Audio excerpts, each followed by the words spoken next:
वही actually strongest के episode 2 की शुरुआत में हम लोग हारुतो को देखते हैं जो कि अपने रूम में होता है। वो सोच रहा होता है कि उसके फादर हाल फिलहाल में काफी ज्यादा बिजी हो गए हैं, लेकिन हारुतो को कोई भी दिक्कत नहीं है क्योंकि उसे तलवारबाजी की प्रैक्टिस नहीं करनी पड़ रही है। तभी अचानक से हारुतो को नीचे से आवाज आने लगती है। नीचे से आवाज आ रही होती है कि जल्दी से बैंडेजेस लेकर आओ। तो अब हमें पता लगता है कि बाहर की तरफ तो काफी सारे सोल्जर सब घायल हो चुके हैं। ये सब हारुतो को पता चल जाता है और अब अपने फादर के पास आकर पूछता है ये सब क्या है, जिस पर उसके फादर कहते हैं माफ करना, मैंने तुमसे ये सीक्रेट रखा। हाल फिलहाल में चोरों के काफी ज्यादा हमले हो रहे थे। हम लोग को पता चल गया था कि आखिरकार उनका बेस कहाँ पर है, इसलिए हम लोग वहाँ पर चले गए, लेकिन हमारे ऊपर पीछे से हमला हो गया। मैंने सारी तैयारियां भी कर रखी थी, मैंने किसी को भी प्रिजनर नहीं लिया और देखो अब क्या हो गया। हारुतो तुम अभी काफी ज्यादा यंग हो, तुम्हें ये सब चीजें नहीं देखनी चाहिए, तुम्हें घर के अंदर जाना चाहिए। वहीं पर अब हम लोग फ्ले को देखते हैं। वो मजाक उड़ाने लगती है हारुतो के डैड का और उनकी टीम का। ये कहते हैं कि सिर्फ गुंडों से तुम लोग हार गए। ये बात सुनकर हारुतो काफी गुस्सा हो जाता है और फ्ले को कहते हैं अपना मुंह बंद रखो। ये सुनकर फ्ले भी डर जाती है क्योंकि उसने हारुतो को कभी भी इतने गुस्से में नहीं देखा था। जिसके बाद अब हारुतो वहाँ से जाने लगता है और अब वो सभी सोल्जर के ऊपर बैरियर लगाने लगता है। उन्हीं बैरियर के जरिए हारुतो अब सभी लोगों की चोट को ठीक करने लगता है। वहीं पर सभी लोग हैरान रहते हैं क्योंकि इनकी चोट अब ठीक होने लगती है। इसी तरीके से अब जितने भी वहाँ पर लोग होते हैं सभी लोग अब ठीक हो जाते हैं। ये सब देखकर हारुतो के डैड काफी ज्यादा हैरान हो जाते हैं और कहते हैं ये क्या हो रहा है। और अब अगले सीन में हम लोग देखते हैं रात हो जाती है। फ्ले अभी भी हारुतो के रूम के बाहर ही खड़ी होती है। इस वजह से हारुतो की नींद खुल जाती है और अब वो फ्ले से जाकर पूछता है कि क्या तुम इतनी देर से बाहर ही खड़ी हो। वहीं पर फ्ले हारुतो को कोई भी जवाब नहीं देती है। तभी हारुतो को याद आता है कि उसी ने तो फ्ले को ऑर्डर दिया था उसका मुंह बंद रखने के लिए। हारुतो को अपनी गलती रियलाइज होती है और वो फ्ले से कहते हैं माफ करना, मुझे तब गुस्सा आ गया था, तुम अब बोल सकती हो। जिसके बाद फ्ले हारुतो से कहती है कोई बात नहीं, आपकी गलती नहीं है, लगता है मैंने कुछ कर दिया था जिसकी वजह से आप गुस्सा हो गए थे। ये सुनकर हारुतो शौक होता है और कहते हैं तुम्हें अभी भी पता नहीं चला कि मैं गुस्सा किस लिए हुआ था। और अब अगले सीन में लोग देखते हैं हारुतो फ्ले को लेकर छत पर आ जाता है, जहाँ पर हारुतो अपने मैजिक से टाउन का एरिया चेक कर रहा होता है। हारुतो अब कहते हैं कि हमें सबसे पहले उन लोगों को ढूंढना होगा जिन्होंने डैड और बाकी सबके ऊपर हमला किया। ऐसा बोलने के बाद अब हारुतो शहर के हर एक कोने को चेक करता है और थोड़ी देर बाद उसे चोरों का ग्रुप मिल जाता है जो कि आराम से बैठे होते हैं। हारुतो उन्हें देखकर कहते हैं कि तो नॉर्मल सोल्जर्स की तरह लग रहे हैं। हारुतो अब कहते हैं लगता है इन लोगों के पास कोई स्पाई जरूर होगा, तभी तो उन्हें पता चल गया था कि इनके ऊपर हमला होने वाला था। हारुतो फ्ले से कहते हैं चलो इन सभी लोगों को जाकर खत्म करके आते हैं। ऐसा बोलने के बाद अब वो लोग उड़कर चले जाते हैं उन चोरों को पकड़ने के लिए। वहीं पर हम लोग को पता लगता है कि रात में शार्लेट खिड़की से बाहर देख रही होती है और तभी वो हारुतो और फ्ले को हवा में उड़ती हुई देखती है और काफी ज्यादा शौक हो जाती है। वहीं पर अब अगले सीन में हम लोग को उन्हीं चोरों का ग्रुप दिखाया जाता है जो कि पार्टी कर रहे होते हैं। वहीं पर हम लोग चोरों के लीडर को देखते हैं। वो कहता है कि ये काफी जल्दी है पार्टी करने के लिए। वो अब कहने लगता है कि वो हारुतो के डैड को जल्दी से खत्म करेगा और वो लोग अपने होमलैंड रिटर्न कर जाएंगे। तभी वहाँ पर हारुतो और फ्ले आ जाते हैं। हारुतो ने चोरों की बातें सुन ली है और वो कहता है अब समझ आया कि आखिरकार यहाँ चल क्या रहा है। जिसके बाद अब हारुतो उन चोरों के ऊपर अपने बेरे मैजिक का यूज करता है और इसकी वजह से वो चोर बिल्कुल भी हिल नहीं पाते हैं। इस बात से चोर काफी ज्यादा परेशान हो जाते हैं और कहते हैं हम हिल क्यों नहीं पा रहे हैं। तो हारुतो ने बताते हैं कि मैंने तो बस अपने बैरियर से तुम्हें फ्रीज कर दिया है। इस बात पर एक चोर बिलीव नहीं करता है और वो कहता है तुम क्या बकवास कर रहे हो। ये सुनकर हारुतो को उस पर गुस्सा आ जाता है और वो उसके ऊपर हमला करके उसे काफी दूर दीवार में चिपका देता है। हारुतो अब उन लोगों से कहता है कि मैं तुम लोगों से बस थोड़े क्वेश्चन पूछूंगा और अगर तुम झूठ बोलोगे तो तुम लोग मारे जाओगे। जिसके बाद हारुतो उन लोगों से काफी सारे क्वेश्चन पूछता है और हारुतो को समझ आता है कि सारे चोर नेबरिंग एम्पायर की सोल्जर्स हैं जो कि चोरों का डिस्गाइज करके इस किंगडम में आए हैं और इनका गोल है इंटरनल महम कराना। वहीं पर फ्ले कहने लगती है कि हमारे किंगडम में आए कैसे, बॉर्डर पर तो सोल्जर है जो कि गार्ड कर रहे हैं। तब एक चोर कहता है कि हम लोग की मदद करी गई है इस किंगडम में आने के लिए और इससे ज्यादा हम लोग को कुछ भी नहीं पता है। ये बात सुनकर हारुतो सोचता है कि ये सब करने के लिए किसी पर्सन की इन्फ्लुएंस उसके डैड से भी ज्यादा होनी चाहिए। शायद से इस किंगडम में कोई ऐसा पर्सन है जो कि मेरे डैड को मारना चाहता है। तभी वो चोर हारुतो से कहते हैं कि हमने तुम्हें सब कुछ बता दिया है, क्या तुम अब हमें छोड़ सकते हो। तो हारुतो कहता है हाँ मैं छोड़ सकता हूँ। ऐसा बोलने के बाद अब हारुतो फ्ले से कहता है कि इस जगह को जलाकर राख कर दो। तभी वो चोर हारुतो से कहते हैं कि तुम ऐसा क्यों कर रहे हो, हमें तो बस ऑर्डर दिए गए थे। जिस पर हारुतो कहते हैं कि मुझे तुम्हारी स्टोरी से कोई भी फर्क नहीं पड़ता, तुमने मेरे डैड के ऊपर हमला किया तो मैं तुम्हें ऐसे तो नहीं जाने दूंगा। जिसके बाद फ्ले उस जगह के अंदर अब आग लगा देती है। उस जगह पर आग लगाने के बाद हारुतो और फ्ले वहाँ से बाहर आ जाते हैं। हारुतो कहने लगता है कि मुझे इंपीरियल सोल्जर और नेशन के बीच के कॉन्फ्लिक्ट के बारे में ज्यादा कुछ नहीं पता है, लेकिन ये लड़ाई उन लोगों ने शुरू करी है तो मैं उन पर कोई भी दया नहीं दिखाऊंगा। अभी के लिए मैं डैड के पास एक अननोन लेटर भेज देता हूँ ये समझाने के लिए कि आखिरकार आज हुआ क्या है। और अब अगले सीन में हम लोग एक बंदे को देखते हैं जो कि हारुतो के डैड को बताता है कि हम लोगों ने कंफर्म किया है कि उस फोर्ट के अंदर जितने भी थीव्स थे वो सारे खत्म हो गए हैं। ऐसा इस लेटर में लिखा है। ये थोड़ा अनक्लियर है कि कितने चोर वहाँ से भाग गए हैं। सब कुछ सुनने के बाद हारुतो के डैड कहते हैं कि आखिरकार बॉर्डर के लोग इन चोरों को अंदर कैसे घुसने दे सकते हैं। वो उस बंदे से कहते हैं कि हमें थोड़ी और इन्वेस्टिगेशन करनी होगी, जिस पर वो बंदा भी मान जाता है और अब वो वहाँ से चला जाता है। हारुतो के डैड अब कहने लगते हैं कि मुझे लगा ही था कि वो लोग कोई आम चोर नहीं है। ये जानकर मैं काफी हैरान हूँ कि इसमें एम्पायर इन्वॉल्व है। तभी शार्लेट अपने डैड से कहती है कि उन चोरों के ऊपर हमला किसने किया, जिस पर हारुतो के डैड कहते हैं और कौन हो सकता है।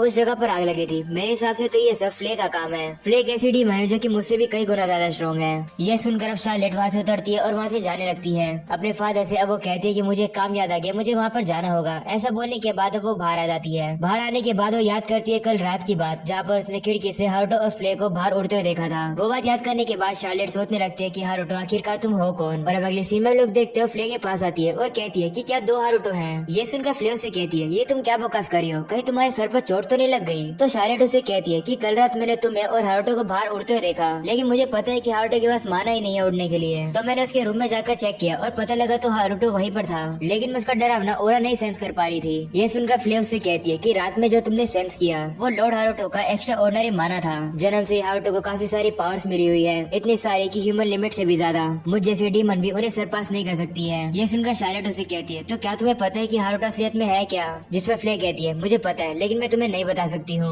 आपको अभी इन मैटर्स पे नहीं पढ़ना चाहिए, आपको अभी थोड़ा ग्रो करना है और बड़ा होना है। और अगले सीन में लोग देखते शाम हो जाती है। फ्ले हारुतो के पास जाकर सारी बातें बताती है। वो सुनकर हारुतो कहता है तो उसने रात में हम लोग को देख लिया और उसे मेरे क्लोन के बारे में भी पता चल गया। हारुतो अब कहता है शार्लेट को मुझ पर शक हो गया है, मुझे इसके ऊपर सर्वेलेंस बैने लगा देने चाहिए, साथ में एक अलार्म जिससे मुझे पता लग जाए कि शार्लेट आखिरकार है कहाँ पर। जिसकी वजह फ्ले हारुतो से कहने लगती है कि आखिरकार दो हारुतो कैसे हो सकते हैं, लेकिन हारुतो उसे कोई जवाब नहीं देता है और कहता है उसकी चिंता तुम मत करो। और अगले सीन में लोग देखते रात हो जाती है। हारुतो वॉशरूम करने के लिए बाहर जाता है, वहीं पर वो देखता है कि शार्लेट उसका पीछा कर रही होती है। हारुतो सोचता है कि मुझे शार्लेट से पूछ लेना चाहिए कि वो मेरा पीछा क्यों कर रही है। हारुतो जैसे पीछे मुड़कर उसे कुछ पूछने वाला होता है, शार्लेट काफी घबरा जाती है और वो जल्दी से वहाँ से भाग जाती है। वहीं पर अगले सीन में लोग देखते हैं शार्लेट अब काफी दिन तक हारुतो का पीछा करती रहती है, उस पर नजर बनाए रखती है। जिसके हारुतो को पता चलता है कि उसकी मॉम और शार्लेट एक ट्रिप पर जा रहे हैं, एक एनुअल फेस्टिवल में। हारुतो कहने लगता है कि तुम लोग अपने साथ फ्ले को ले जाना चाहिए। तभी हारुतो की मॉम कहती है कि आखिरकार वो है कहाँ पर, वो काफी दिनों से दिखी नहीं है। तभी हारुतो को याद आता है कि उसने तो फ्ले को मॉन्स्टर्स को मारने के लिए भेज रखा है, ताकि वो मॉन्स्टर टाउन और विलेजेस के ऊपर हमला न कर सके। और अगले सीन में लोग देखते हैं हारुतो सो रहा होता है। तभी अचानक से वो अलार्म बजाते हैं जो कि उसने शार्लेट के ऊपर लगाए थे, जिसके बाद में पता लगता है कि शार्लेट और शार्लेट की मॉम के ऊपर तो गुंडों ने हमला कर दिया है। वो गुंडे उनके गार्ड्स को मार देते हैं। वहीं पर नटालिया यानी हारुतो की मॉम वहाँ से भागने लगती है शार्लेट को लेकर। वो सोचने लगती है कि आखिरकार इंपीरियल सोल्जर यहाँ क्या कर रहे हैं। तभी हम लोग देखते हैं कि वो सोल्जर उनके ऊपर मैजिक से हमला कर देते हैं। वहीं पर नटालिया भी अपने मैजिक का यूज करके उन अटैक को रोकती है, लेकिन एक अटैक जाकर उसके पैर पर लग जाता है, इस वजह से वो घायल हो जाती है। तभी अचानक से शार्लेट के कान के पास हारुतो का एक बैरियर आ जाता है, जो कि उसे डायरेक्शन बताने लगता है और शार्लेट अब डायरेक्शन अपनी मॉम को बताने लगती है कि इधर जाओ। नटालिया भी शार्लेट की बात मान जाती है और उस तरफ दौड़ने लगती है और सोचने लगती है कि आखिरकार शार्लेट को डायरेक्शन कौन दे रहा है। जिसके बाद वो लोग एक खाई के पास आ जाते हैं। वहीं पर शार्लेट अपनी मॉम से नीचे कूदने के लिए कहती है, तो नटालिया भी मान जाती है और वो कूद जाती है। वो अपने मैजिक का यूज करती है जिससे कि उसे चोट न लगे, लेकिन तभी उसका सारा माना खत्म हो जाता है और वो नीचे आकर गिर जाती है। नटालिया अब हार मानने वाली होती है, लेकिन शार्लेट उससे कहती है हम लोग वहाँ पर पहुँच गए, बस हमें थोड़ा ही आगे जाना है, क्योंकि वहाँ पर एक जगह है जहाँ पर हम लोग छुप सकते हैं। शार्लेट अब डायरेक्शन बताती है और वो लोग एक केव के अंदर आ जाते हैं। नटालिया अब शार्लेट से कहती है कि वो उस पर्सन को ढूंढने जा रही हो जो कि तुम्हें डायरेक्शन बता रहा था, वो आस पास ही होगा। मुझे पक्के से पता है कि वो हीरो ऑफ जस्टिस है। जस्टिस और फिर ऐसा पर्सन होता है जो कि बुरे लोगों को पनिशमेंट देता है। मैं जाकर उसे लेकर आती हूँ, तब तक तुम यहीं पर रुकना। ऐसा बोलने के बाद नटालिया शार्लेट को वहाँ पर छोड़कर चली जाती है। वो जैसे उस केव के बाहर आती है उसे वो केव थोड़ी अजीब लगती है। वो उस केव को टच करती है और उसे पता लगता है कि तो इल्यूजनरी मैजिक से बनी हुई है। तभी अचानक से हम लोग देखते हैं वो नाइट वहाँ पर आ जाते हैं और वो लोग शार्लेट को भी ढूंढने लगते हैं। ये सुनकर नटालिया एक चाकू को बाहर निकाल लेती है और कहती है मैं अपने आप को कैप्चर नहीं होने दूंगी। ऐसा बोलने के बाद वो उसी चाकू को अपने गले पर रख लेती है और खुद को मारने वाली होती है। तभी अचानक से वो चाकू ही टूट जाता है और उसे एक करंट लगता है जिसकी वजह से वो बेहोश हो जाती है। और तभी हारुतो वहाँ पर आकर अपनी मॉम को पकड़ लेता है और कहता है मैं लेट हो गया। हारुतो को अब काफी गुस्सा आ जाता है और वो नाइट से कहता है तुमने मुझे काफी गुस्सा दिला दिया। ऐसा बोलने के बाद अब हारुतो उनके ऊपर हमला करता है और अब सभी नाइट उठकर अब पेड़ पर जाकर काफी जोर से भिड़ते हैं। और अब हारुतो शार्लेट के पास जाकर कहता है तुम्हारी मॉम बेहोश हो गई है, लेकिन वो ठीक है, उनका ख्याल रखो। ऐसा बोलने के बाद हारुतो वहाँ से जा रहा होता है, लेकिन तभी शार्लेट समझ जाती है कि ये हारुतो ही है और उसका नाम लेती है। तो हारुतो अब पीछे मुड़कर कहते हैं बोलो क्या हुआ। तो शार्लेट उसे कहती है कि क्या तुम हीरो ऑफ जस्टिस हो। ये सुनकर हारुतो को कुछ भी समझ नहीं आता है और वो कहते हैं चलो इसकी बात को मान ही लेते हैं। वो उसे कहते हैं हाँ तुम सही हो, मैं ही हीरो ऑफ जस्टिस हूँ। ये सुनकर शार्लेट कहती है मॉम ने मुझे बताया था कि हीरो ऑफ जस्टिस के पास काफी पावर होती है बुरे लोगों को पनिश करने की। मैं कितनी बेवकूफ हूँ, मैं इतने समय से पहचान ही नहीं पाई तुम्हें हारुतो। वहीं हारुतो अब उसे कहता है कि क्या तुम इन सब बातों को एक सीक्रेट रख सकती हो जिससे किसी को भी मेरी आइडेंटिटी के बारे में ना पता चल सके। तो शार्लेट भी मान जाती है और कहती है ठीक है मैं किसी को भी नहीं बताऊंगी। और अब अगले सीन में लोग देखते एक बंदा आकर हारुतो के डैड को रिपोर्ट देता है कि नटालिया और शार्लेट दोनों सेफ हैं। फ्ले भी उनके साथ गई है और हमला करने वालों को जेल पहुंचा रही है। ये सुनकर हारुतो के डैड कहते हैं जिसने भी उन्हें बचाया मैं उसका शुक्रिया करना चाहता था, लेकिन लगता है वो अपने आप को सामने नहीं लाना चाहता। वो अब हारुतो से कहते हैं तुम इन सब मैटर के बारे में क्या सोचते हो। तो हारुतो कहते हैं लगता है जब तक हम लोग बिहेव करेंगे वो बंदा हमारी साइड ही रहेगा।